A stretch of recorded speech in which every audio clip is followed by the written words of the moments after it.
Hello, my name is Sean Harms, and I'm the Executive Director of Bankers Assurance, LLC. Today I'd like to talk to you a little bit about the Bank Secrecy Act in the form of a director's training. This training is developed to be high-level board-related training and is not to be used for an in-depth training for bank personnel. Just want to get into a few things to get started and kind of give you an overview of where we're going to go. To start with, the BSA is not new. The Bank Secrecy Act is not new. It was enacted in 1970. A lot of the elements that we have in BSA are the exact same, albeit a little bit modified, even in the 2012 world. However, they're similar to what they were back in the 1970s when we have the SARs and the CTRs and things like that. The biggest change that's come out of BSA in the last 10 years has been from the 2003 implementation of the CIP. CIP is the Customer Information Program, and we'll talk a little bit about that a little bit later. The CIP was enacted in correlation with the USA Patriot Act provisions of 2001. Those came from the terrorist attacks from 9/11 that put some restraints on getting information from the bank's customers. Just to give you a background, the background of the BSA, the original purpose for the Bank Secrecy Act was to help prevent the banks from being used in money laundering schemes and to be used in tax evasion. What the Department of the Treasury did is they made reports such as the CTRs and SARs to help combat with criminal activity through the banking industry.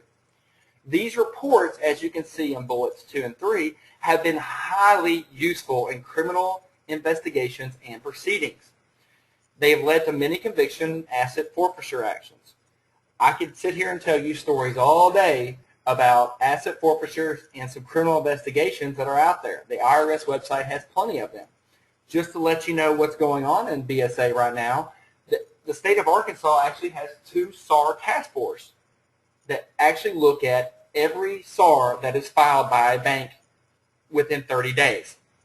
We have seen an uptick of grand jury subpoenas that have come through the banks that have asked for more information due to SAR filings. To get into the BSA requirements, this is what we call the 4 pillars of BSA. This is what is required.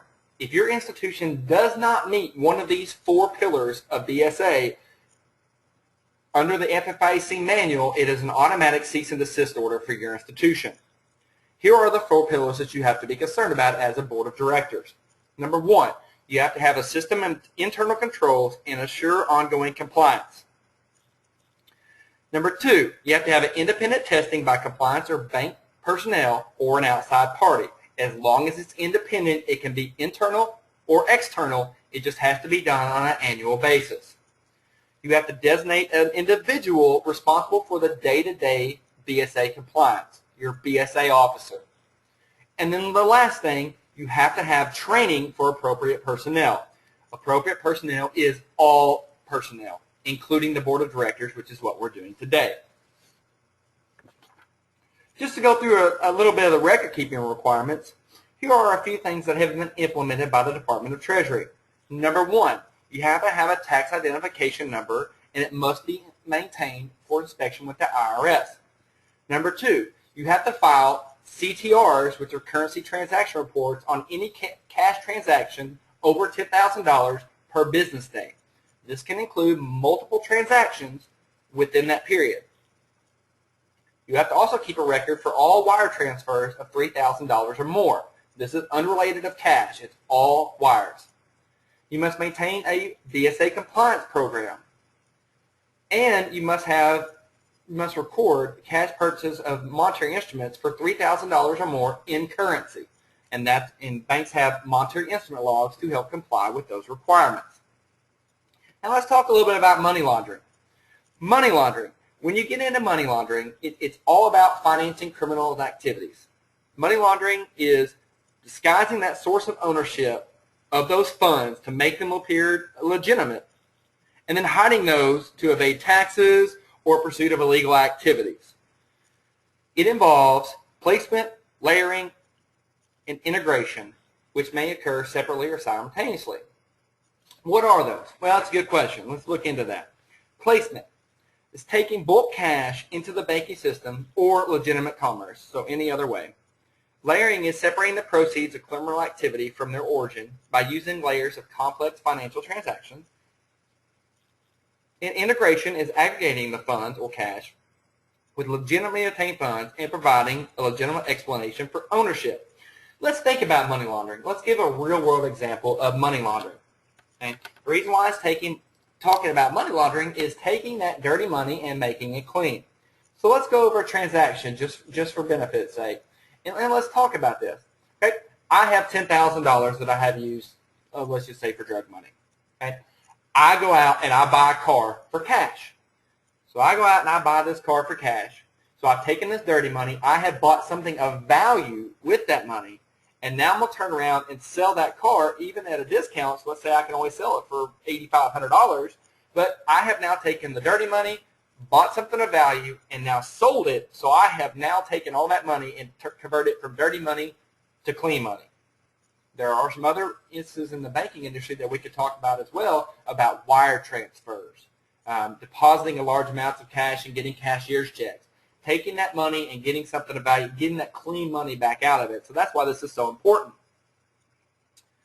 Now let's talk about SARs, Suspicious Activity Reporting. There are 3 thresholds of SARs that are required to file. Number 1, bank suspects one of its directors, officers, or employees of having committed or aided in the commission of a crime for any dollar amount. It's required for any directors, officers, or employees for any dollar amount. The second part is if there's a known or suspected violation of a crime of $5,000 or more if a subject can be identified. If the suspect cannot be identified, as shown in that last bullet, it goes up to $25,000. Okay? Let's go through some examples real quick. Bank suspects that a money transaction totaling $5,000 or more may involve money laundering or structuring to evade the BSA reporting requirements. Would that be a required SAR? Well, it depends. Did you know or could you identify the suspect? If you could, yes. If you can't, no. Simple fact like that. Number 2, an intrusion in the bank's computer system to remove or steal funds and customer account information. If this is an employee, absolutely, 100%. Any other time, more than likely, if it comes to a detrimental effect to that bank. And the last part, consumer or commercial loan fraud. Please think about consumer or commercial loan fraud in your SAR filings. Selling collateral without trust, falsifying information on a financial statement. Those are all SAR reportable activities. So please remember that when you're talking about these loans.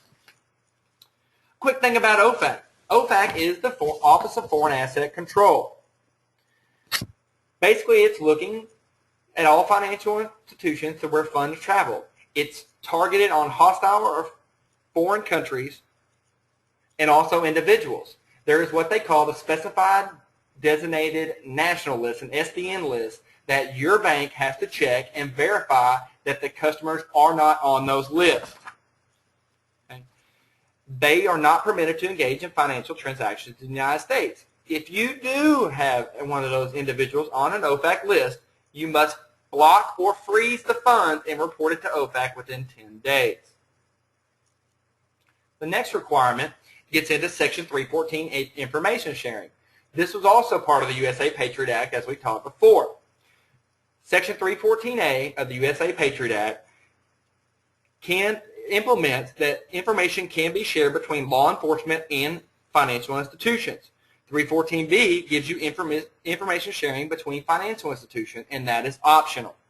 314A, as we call in the banking industry, FinCEN Tuesday, every other Tuesday, the bank gets a list of ongoing criminal investigations that have been approved by FinCEN, and they have requested additional information.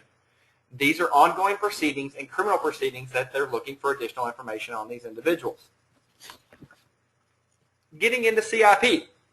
This is Section 326 of the USA Patriot Act. The goals of this is to deter money laundering, terrorism, fraud, and identity theft. Those are the 4 main goals of the USA Patriot Act.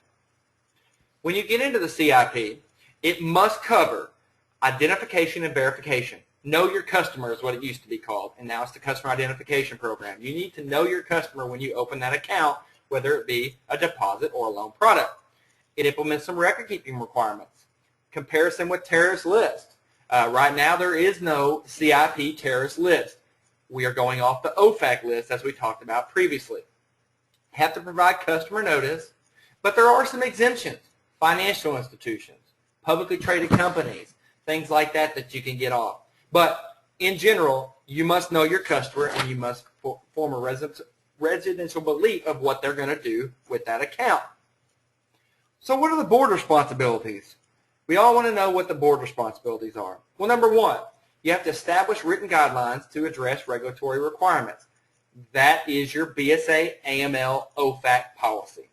The policy in place for the bank protects the bank from money laundering, protects the bank from terrorist financing, protects you from all elements of the BSA, and is designed to help the bank personnel go and comply with the Bank Secrecy Act. Number two, you have to designate that individual as a BSA officer. Make sure that you have a BSA officer. Not only make sure you have a BSA officer, make sure he or she has the time to devote to BSA-related activities. It's very important. Number three, establish an independent audit to ensure ongoing compliance. Not only establish that audit, but review the audit. The audit report should come to the board or a designated committee, which would be the audit committee, but you should be looking over that to address any concerns that you have in the BSA AML program. This is designed to find anything before those examiners come back in. Okay? This can be internal or external, as long as it's an independent party. So if you have a BSA officer, they can't do the BSA audit. Okay? You can't have a teller do the BSA audit because they're not qualified. But if you have an internal auditor that can go by the FFIC procedures, then that would institute an independent audit. And then the last one, provide ongoing oversight of the BSA program. Oversight.